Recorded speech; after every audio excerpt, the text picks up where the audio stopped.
오늘 아침 뉴스 연구소. 오늘 아침 뉴스의 맥을 짚어드리는 시간 뉴스연구소. 오늘도 두 분의 연구위원 함께합니다. CBS 조태임 기자, 김준일 시사평론가, 어서 오십시오. 안녕하세요. 예, 첫 번째 뉴스 어디로 갈까요? 네, 이낙연 회군 선언. 개혁신당 통합 11일 만에 결별을 선언했는데 네. 어제 11시 이낙연 대표가 직접 나와서 이 내용을 발표했죠. 네, 이제는 다시 새로운 미래 이낙연 대표라고 해야 되는데 네. 이 대표 이제 새로운 미래로 돌아와서 당을 정비하고 선거 체제를 신속히 갖추겠다고 밝혔습니다. 막판 갈등 터져나온 건 다들 아시겠지만 그 선거운동 정책 결정 권한 이준석 대표에게 위임하는 안건이 의결되면서 이제 갈등이 터져 나왔고 막판에 김종인 전 비대위원장 공천관리위원장 영입을 둘러싸고 진실 공방 벌어지면서 결국 이제 파국에 이르는 거잖아요. 그렇죠. 네. 어떻게 보면 이제 각자 새로운 길을 가게 됐는데요. 보니까 그 새로운 미래는 합당을 생각하고 있어서인지 정당 등록을 안 한 상태였더라고요. 창준이 단계였더라고요. 그래서 어제 결별 선언을 하고 나서야 법적으로 정당 등록을 했답니다. 네. 그러니까 오늘부로 새로운 미래라는 정당이 탄생한 거예요. 맞습니다. 예. 그래서 어떻게 보면 이제 정치권의 평가는 이제 삼지대 그릇은 좀 작아졌지만 모두 이제 리더십 타격을 입었지만 그 각자의 선명성은 활리기 좋아졌다 이런 얘기 나오는데 말씀하신 대로 이낙연 대표 이제 새로운 미래 대표가 된 거잖아요. 예. 그러면서 어제 바로 그 당원과의 대화 그 유튜브에 출연해서 민주당에서 부당하게 공천에서 탈락하는 분들이 이제 집단화할 것이라고 보인다 이런 얘기를 했어요. 그러니까 민주당 의원들에게 들어오라 이런 손짓을 한 거죠. 네. 그리고 이준석 대표 그 개혁신당도 어제 바로 양육비 국가 보증제라는 총선 공약을 바로 발표를 했습니다. 양육비 국가 보전제. 네, 그러니까 양육비를 주지 않는 부모를 대신해서 정부가 대신 100만 원씩 지급하고 나중에 국세청이 강제로 징수한다 이런 안인데요. 지금 개혁신당 안에서는 의사결정이 계속 좀 너무 지체가 되고 있다, 더디다 이런 불만 나왔었는데 오히려 이제 그냥 빠르게 가자 이런 반응이 나오고 있습니다. 그러니까 갈라진 양당이 다 선명성을 내세우면서 가는 거네요. 네, 맞습니다. 예, 그래서 어제 예. 실제로 이준석 대표가 당원에게 보내는 편지를 통해서 지금 지지자들 이탈이 많았었잖아요. 다시 들어오라 이런 얘기를 했어요. 그러니까 재가입도 바람이 붑니까? 맞습니까? 재입당 금지 기간을 1년으로 뒀었는데 이번에 한해서는 그걸 적용하지 않는 걸 논의할 것이다 하면서 이제 다시 들어와라 이런 메시지를 냈고 실제로 재입당 문의도 좀 들어오고 있다고는 합니다. 그래요. 자, 김준일 평론가. 예. 이게 하루밖에 안 된 뉴스인데 벌써 옛날 얘기처럼 느껴질 정도로 정말 많은 이야기들이 하루 동안 쏟아졌습니다. 네. 일단 이제 같이 가는 거가 이제 여러모로 장점이 있었지만은 헤어지려면은 빨리 헤어지는 게 나을 수도 있겠다. 이런 평가도 나와요. 왜 그러냐면은 막 이제 50일 남은 이런 상황인데 막 한 달 남고 막 3주 남았는데 헤어졌을 경우에는 서로 전열을 정비할 만한 시간조차 없이 치명타를 입었을 거 아니에요. 네. 그러니까 그냥 아직은 그나마 이제 각자의 전열을 정비해가지고 뭔가 새 출발을 할 만한 상황이라고 본다라면은 그나마 불행 중 다행이다 이렇게 보면 될 것 같고 손익계산서를 여기저기서 언론에서도 얘기를 하고 이제 평론가들이나 분석가들도 얘기를 하는데 이제 손익계산서를 따지는 게 좀 의미가 있을까 그 생각은 들어요. 그러니까 이게 전체적으로 보면은 이제 루즈 게임으로 이제 간 거는 맞는 것 같아요. 둘 다 잃었다. 둘 다 양쪽 다. 잃었다라고 이제 보면 가는 것 같고 일단 장점이라고 본다라면은 어쨌든 선명해졌다. 네. 이준석 쪽도 선명해지고 소위 말해서 개혁신당도 선명해지고 새로운 미래 쪽도 이제 조금 더 선명해진 이런 건데 그러니까 이렇게 보시면 됩니다. 그러니까 지난번 총선을 기준으로 정당 비례정당 득표율을 기준으로 말씀을 드리면은 11%는 30여 개 정당이 3%를 못 넘겨가지고 사실상 이제 의미가 없이 된 게 이제 11%였고요. 양당 득표율이 33.8, 33.4였어요. 네. 그러면 요게 다 합치면은 한 80 좀 안 됩니다. 한 78 정도 돼요. 그러면 이제 나머지 빅텐트론의 기본적인 전제는 이 나머지 22를 대부분 흡수해가지고 이거를 강하게 이제 천하 삼분지계 같은 거죠. 근데 이제 이게 불가능해졌잖아요. 네. 그러면은 이 부분에 있어서 이제 지역구를 이제 어떻게 돌파를 할 것이냐, 이제 대대적인 이제 전략 수정 같은 게 있어야 되는 거죠. 예. 아무리 날고 기어도 기본적으로 다 합치면 100%라는 거는 아주 이게 기본적인 산수기 때문에 네. 안전히 한쪽이 망하지 않는 이상 의미 있는 수치들이 이제 각자 가져간다라면은 이거는 한 자릿수 아니면은 이제 두 자릿수 10% 초반대를 가지고 왜냐면 지난번에가 정의당이 10%, 안철수 국민의당이 한 5.6% 중반대 그리고 열린민주당이 5.4% 정도였어요. 요게 다였거든요. 결국은 이런 비슷한 구도로 이제 갈 수밖에 없다 이렇게 보시면 될 것 같고. 그러니까 뭐 정치공학적으로 볼 때는 음. 제3지대가 하나가 돼서 빅텐트를 쳐야 그 무당, 중도 무당층을 많이 흡수할 수 있다. 이건 뭐 당연한 얘기인데 지금 그게 현실적으로 불가능해진 어려워졌죠. 상황에서 예, 예. 뭐 스타일이 맞지 않았든 뭐가 됐든 불가능해진 상황에서 이제 각자 어떻게 살아갈 것이냐 변수는 뭐라고 보세요? 그러니까 변수는 이거죠. 그러니까 새로운 미래 같은 경우에는 이제 민주당에서 이탈한 지금 공천 파열음이 굉장히 세게 나고 있는 상황이잖아요. 네. 그러면 얼마나 많은 사람들을 그러니까 담아가지고 새롭게 좀 뭐 새로운 민주당 뭐 이런 얘기까지 지금 나오고 있잖아요. 민주당에서 혹시 누군가 이탈한다면 새로운 미래 쪽으로 오게끔 새로운 미래는 땡겨야 된다. 그렇죠. 근데 이제 개혁신당에도 지금 원칙과 상식 사람들이 있는데요. 그런데 이미 이준석 색깔이 너무 이제 강해져 버렸어요. 거기는 소위 말해서 이제 안티 전장형, 안티 페미니즘 뭐 이런 색깔이 이제 짙어져 버렸습니다. 오히려 그러니까 거기에 가기에는 뭐 무소속으로 남거나 새로운 미래로 가거나 뭐 이런 식으로 민주당 인사들은 그렇게 정리가 될 거고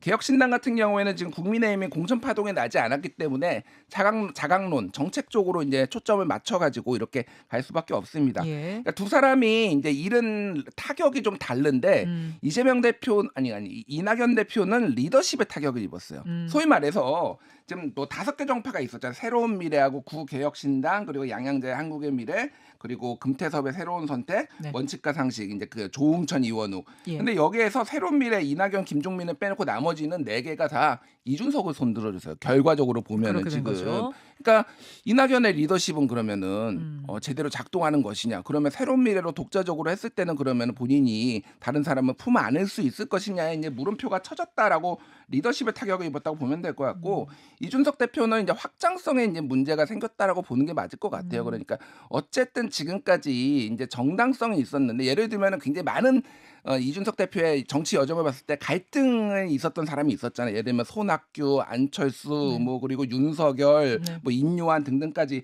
근데 지금까지는 어쨌든 약간의 탄압받는 서사가 있었는데 이거는 본인이 주도해가지고 본인이 깨버렸다라고 본다라면은 이준석하고 또 손을 잡기가 다른 사람들이 쉽지 않다. 물론 정치 상황이 변하면 어떻게 될지 모르지만 그리고 또 하나는 소위 말해서 이제 본인이 얘기했던 어떤 그런 가치들이 좀 훼손이 됐어요. 뭐냐면은 이준석 대표가 얘기했던 거는 공정한 경쟁이었거든요. 네. 기본적으로. 근데 이제 소위 말해서 아무도 몰랐던 배복주를 전국구 인물로 만들어가지고 배복주를 입당도 처음에는 못하게 하려고 하다가 뭐 이렇게 배제하려고 공천 안 주겠다고 배제하는 게 이게 본인이 얘기했던 기회를 줘가지고 공정한 경쟁 토론을 붙여가지고 하는 그 자유주의자의 면모라는 거죠. 그러니까 원칙이 다 깨졌다라고 보는 게 맞기 때문에 상당한 정치적 타격 좀 이게 선명성을 가지고 이제 돌파를 할 수밖에 없다 이렇게 봐야 될 것 같아요.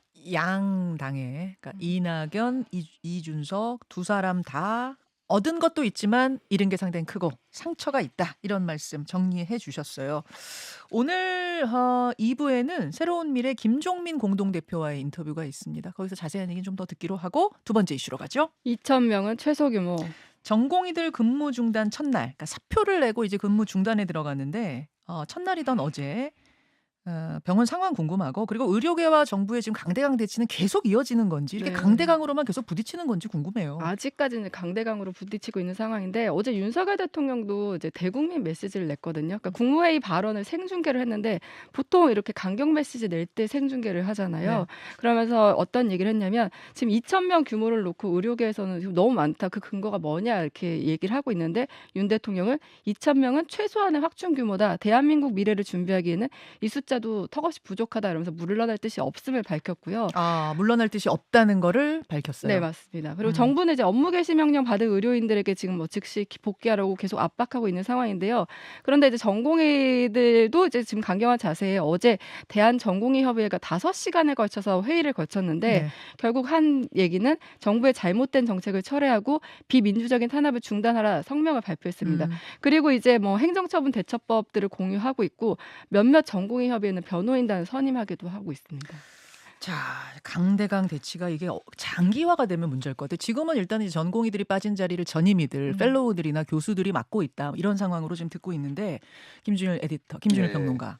지금 이제 현재는 뭐 아직은 추구가 보이지 않는다 이렇게 보면 될 것 같습니다. 그래서 뭐 이런 것들이 보통 보면은 강대강으로 끝까지 가다가 또 극적으로 이제 좀 회군하는 뭐 이런 경우도 있으니까 좀 지켜봐야 될 것 같은데 문제는 이제 환자들 피해가 지금 속출하고 있다. 예. 뭐 이 부분이 의사들도 상당히 부담이고 정부도 부담일 거예요. 그러니까 이제 수치에 대한 어떤 이견. 그러니까 2,000명을 이제 증원하고 사실 정부는 대통령도 그러고 좀 3,000명 증원해야 되는데 우리가 양보한 거다. 지금 현실적으로 뭐 강하게 밀어붙이겠다는 뜻을 어제 굉장히 강하게 표현한 거예요. 예. 그리고 지금 뭐 의사들도 지금 400명까지는 뭐 좀 증원을 할 수 있다 이런 입장으로 대체적으로 좀 특히 나왔거든요. 교수들이 나서서 그런 얘기를 하더라고요. 예. 우리가 받아서 교육할 수 있는 정도가 그 규모다. 이런 얘기 지금 나오는 거죠. 그러니까 이게 이제 계산법이 조금 다른데 처음에 이제 정부에서 수요 조사를 했을 때는 네. 다 각 병원에 이제 그 대형 병원에 대학병원에 수요 조사를 해보니까 합치니까 2,000명 정도 나왔다라는 거예요. 근데 거기에서 의사들은 약간 이게 뻥튀기 돼 있다. 왜냐하면은 주겠다는데 그러면 일단은 받는다. 많이 쓰고 보지. 누가 그거를 학교에서는. 다 현실적으로 그걸 얘기를 하느냐라고 하니까 어디선가에 좀 접점이 있어야 될 것 같고 지금은 이제 핵심적인 거는 지금 업무 개시 명령 문제인데 이게 2020년 대잡이거든요. 네. 그때 문재인 정부 때 의사들이 파업했을 때 이제 업무 개시 명령 얘기가 나오니까 의사들이 일단은 집에 안 들어가고 이게 왜냐하면 등기로 송달을 받아야 되는 건데 피하는 법. 그리고 또 하나는 이제 휴대전화를 다 꺼버렸어요. 그러니까 아예 문자도 안 받겠다. 그래서 정부는 지금 2022년에 이제 개정이 돼서 공공의 안전이나 복리를 위해서 긴급하게 처분할 필요가 있을 경우에 문자 전송도 된다, 전자우편도 된다라고 이제 복지부 차관 박민수 복지부 차관 얘기를 했는데 그거는 법리적으로 조금 이견이 있습니다 지금. 그리고 그 전에 그냥 파업이 아니라 이번엔 다른 게 사표를 낸 거예요. 예.